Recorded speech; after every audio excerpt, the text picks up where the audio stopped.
Welcome back to the Charismatic Voice. Today is going to be a particularly wonderful day because we will be releasing not just one, but two videos, and both are going to feature singer Melissa Bonny that I've taken particular interest in of late. She's multi-talented. She can sing with various techniques, various styles, and she also sings in multiple bands. So before I interview her right after this video premieres, I really have to listen to one song in particular. This is Ginny of Oldstones, and this is with one of her other bands, one that we haven't heard on the channel yet. We first heard Ad Infinitum, and now we're going to hear The Dark Side of the Moon. And this band is composed of members that are also in other bands, kind of fun. Some members from Feuerschwanz and also Amaranth. And they together have made this cover, which is from a song that was featured in Game of Thrones. The moment when the song was sung in Game of Thrones was just gorgeous. It was in that still before a big battle, and the character Podrick that sang it, he's just so easy to really love. And the tone was pretty, it was haunting, yet simple at the same time. It was just gorgeous. So I'm really excited to hear what they have done with this song. And then I'm really excited to ask Melissa right afterwards about all of her awesome technique. Let's get to it. Yay, napalm! High in the halls of the kings who are gone, Jenny would dance with her ghost, the ones she had lost and the ones she had found, and the ones who had loved her the most. Okay, it's beautifully written, but also I like the way her voice has such a clear edge to it while also having this airiness in it at the same time. That's really hard to achieve, both the clarity and the fluffy, essentially. It's pretty. She just has such a wonderfully balanced, naturally pretty tone quality. I also loved that little tiny ornament that she did at the very end. Okay, we're gonna go back to it. I like the way they've also kept this feeling, mostly acoustic at this point. It's a nice intro. Curious what it'll go.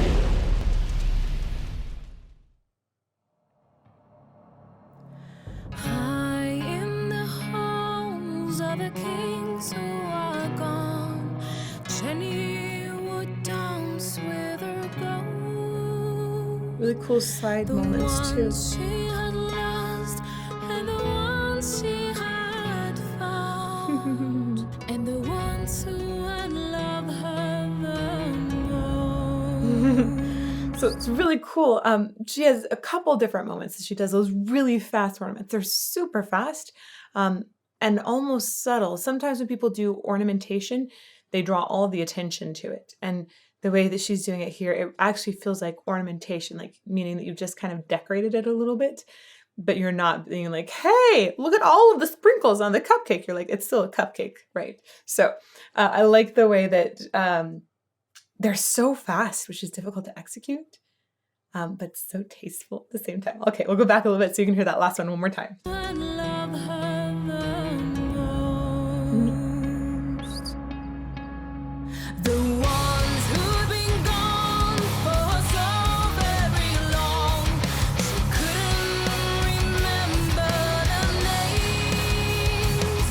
They spun her around on a devil's tongue, spun away all her sorrow and pain, and she never wanted to leave, never wanted to leave, never wanted to leave, never wanted to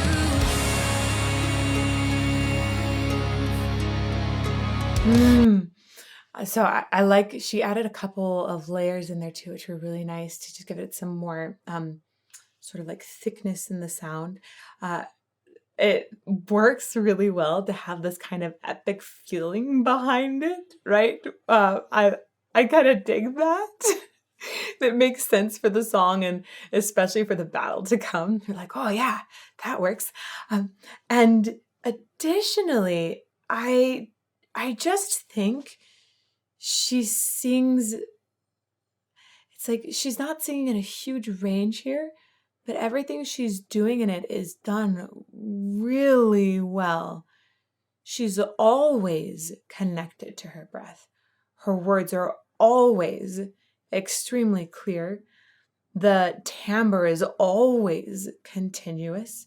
And the buzz on her voice, the resonance, is always in place. A lot of times people will drop kind of in and out of the right resonance when they're singing.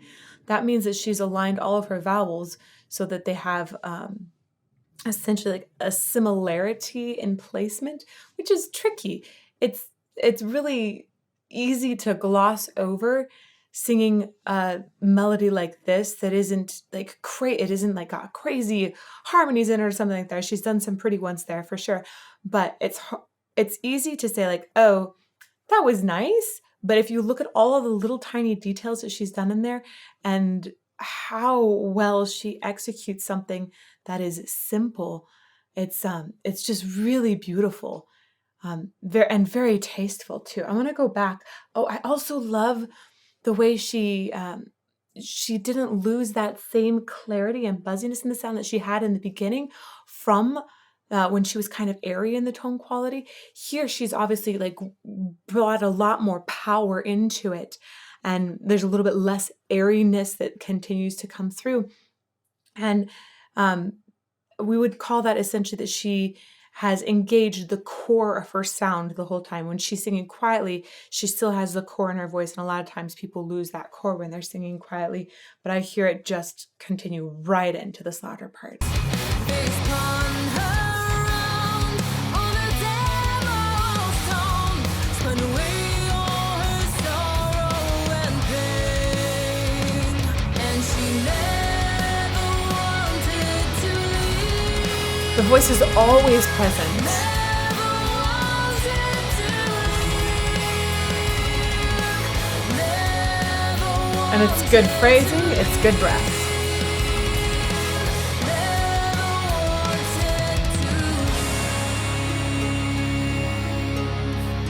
I like the heart They there. dance through the day and into the night, through the snow that swept through the world.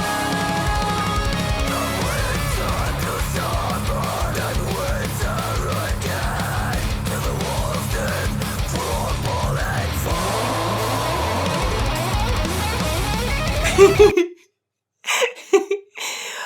Oh, oh my goodness. Is she like, I'm like, is she part of the undead in this part now? Like, has she become the Night King?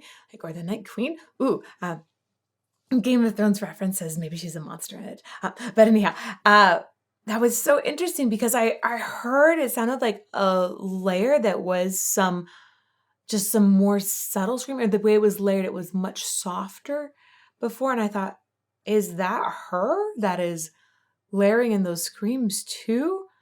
And then when she went full screamo mode, I was like, ah, those are good screams. Okay, I'm gonna go back. This was so cool how she layered in the bit of scream in here. I love the heart. It's really nice. they dance through the day.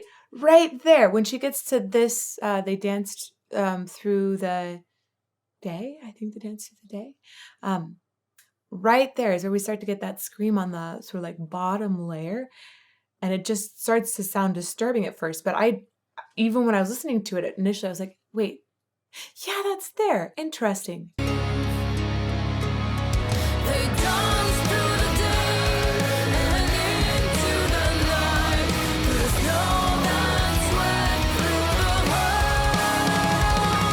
The winter to summer and winter again, till the walls did crumble and fall.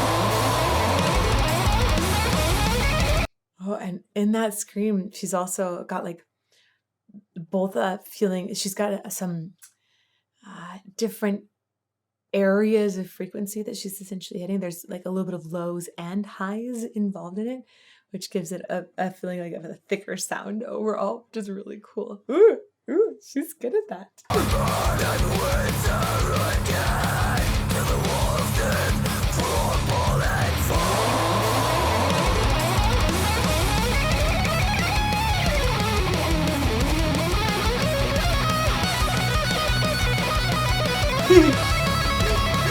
So many windmills.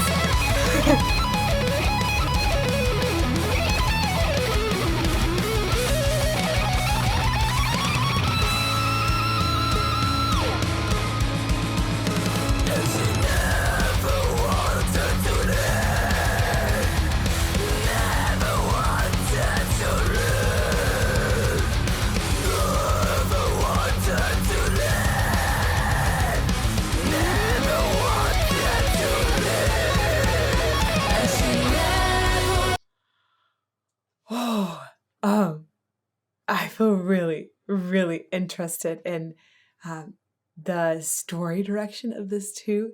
And also, I am extra excited right now because she gives so much attention to all of the little details that make something simple sound just so dang good.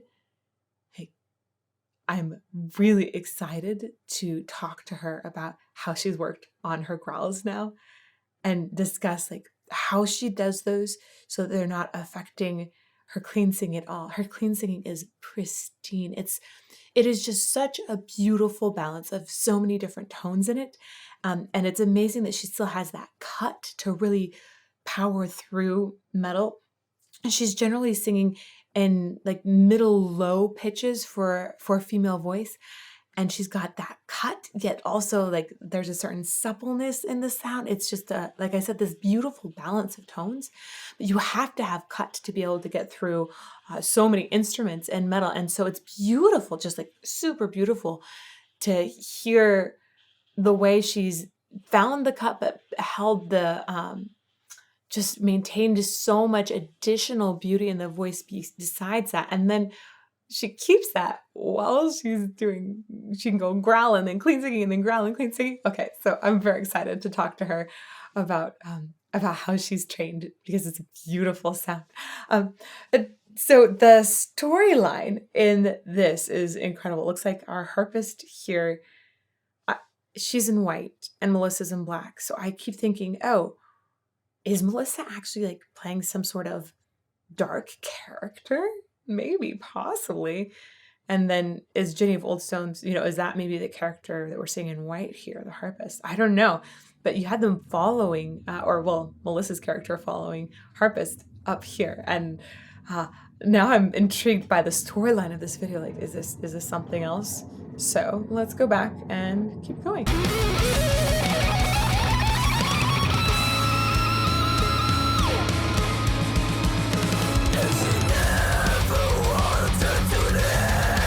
This is scary. Yeah, good control of the pitch there.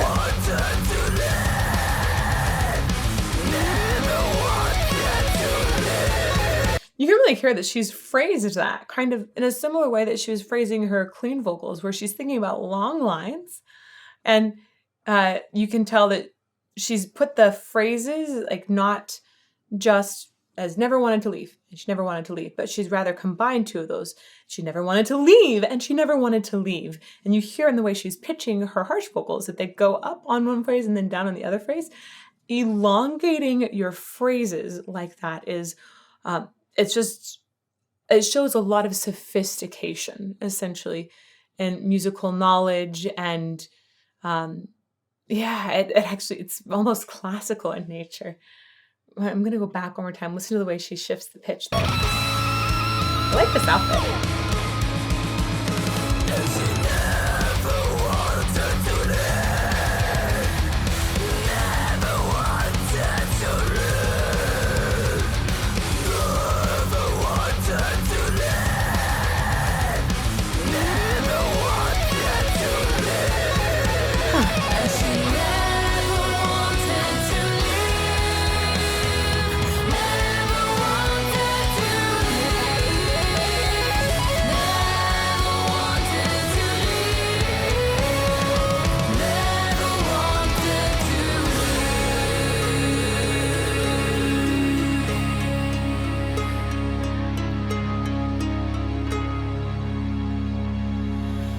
I appreciate that a lot.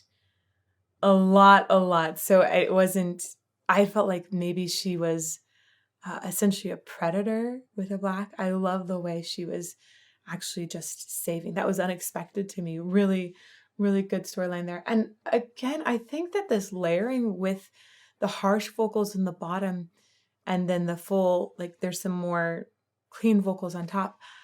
I think that's really nice. It's a nice touch. Often I don't feel like, I don't think I've heard as much layering of vocals that felt like as almost choral, where you have the harsh vocals in like that. And I think it's very effective.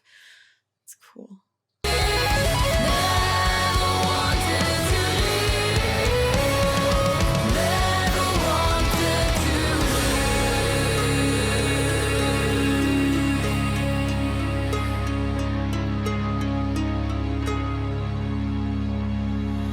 High in the halls of the kings who are gone, Jenny would dance with her ghosts, the one she had lost and the one she had found, and the ones who had loved her the most. She just has a really pretty voice. And it's also very haunting. It works really well for this song. And sort of the lightness, yet carrying quality of, oh man. One more time on that. The kings who are Back a little more. high in the halls of the kings who are gone. Beautiful, just beautiful usage of air here. Listen to the consonants, how they're always carrying air through it, even if they're not voiced. When they are voiced, she sings through them really well. But you hear the airflow always going. It's pretty. High in the halls of the kings who are gone, Jenny would dance with her ghosts, the one she had lost and the one she had found, and the ones who had loved her the most. I also love the ornament at the end. I want to go back at that very end part here. The ornament at the very end is lovely, again, super tasteful. And I also was really liking the production. There's just like a fun delay that's on there. So sometimes when she finishes, the producer knew that we still wanted more of her voice. And so you hear it kind of bounce back and forth a little bit. I'll go back to that point. Ooh. And the ones who had loved her. Oh, you know, it was right before I stopped right there. And the ones she had found. I love right there, the found Ones bounces. who had loved her the most.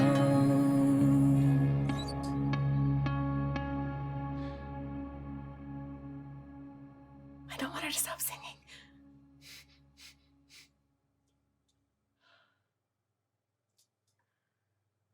I'm spoiled by metal. She has one of those voices that makes me want to keep listening and listening and listening. It's so easy to listen to, so inviting. I love the clarity of her words and the way the sound is cutting too. But then that fluffiness that she has and the balance of tone is just gorgeous. Man, I would listen to her just sing all kinds of songs all day long. And then you add to that she's really talented at harsh vocals too. I love the way she clearly has thought about all of these phrases, very clearly is always connected to her breath support as well. I think she's going to be a very interesting person to talk with about vocal technique. And I also think it'd be really fun to talk with her about her movement. Throughout this, we saw just really gorgeous, almost dancer-like movement that she was doing. And it's like almost like casting a spell at times. I wonder if she does that when she's recording and singing as well, to encourage the beautiful phrases. But I think it's just going to be really fun to talk to her. So I hope that I'll see you in our next video. That's going to be the interview with Melissa Bonny that's going to premiere right after this. And if you'd like to hear more songs like this in general, we do have a playlist right over here you can click on and just dive deep into lots of lovely, lovely music together. I'll see you soon.